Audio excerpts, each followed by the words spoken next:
Handa na ang Armed Forces of the Philippines na tiyakin ang ligtas na undas ngayong taon.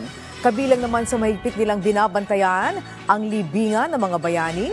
Si Denise Osorio sa Sentro ng Balita, live.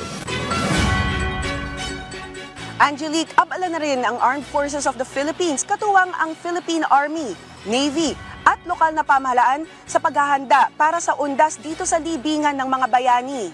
Mula sa paglilinis, pagpipintura ng mga krus hanggang sa pagsasaayos ng seguridad, tinitiyak ng AFP na magiging ligtas at maayos ang pagdalaw ng publiko sa susunod na linggo. In-expect natin mas marami. No? Kung i-compare sa last year, meron tayong na-record na nasa mahigit 92,000 na mga bisita sa 2024 na undas. And this 2025, we expect a larger number ng guests, considering na meron tayong recently na nailibing na kilalang personalidad, specifically si Miss Nora Honor, and advance information din sa amin na maraming mga fans niya ang dadalaw during undas. Pero higit pa sa paghahanda para itong lugar ang libingan ng mga bayani. Dito inaalala ang mga nag-alay ng buhay at serbisyo para sa kapayapaan at kalayaan ng bansa. Sa bawat puntod dito, nakaukit ang kwento ng kabayanihan. Pero hindi lang mga sundalo o opisyal ng militar ang nakahimlay dito, kundi pati mga natatanging sibilyan na kinilala sa kanilang kontribusyon sa bayan, tulad ng mga national artists at scientists. Ang libingan ng mga bayani ay hindi lang siya ordinaryong sementeryo. Kino-consider ito na national shrine na nagrepresenta ng highest values ng Filipino heroism, pati na rin ng patriotism. May lawak ang libingan ng mga bayani ng 113 hectares at nasa 54,249 na bayani at natatanging Pilipino ang nakalibing dito.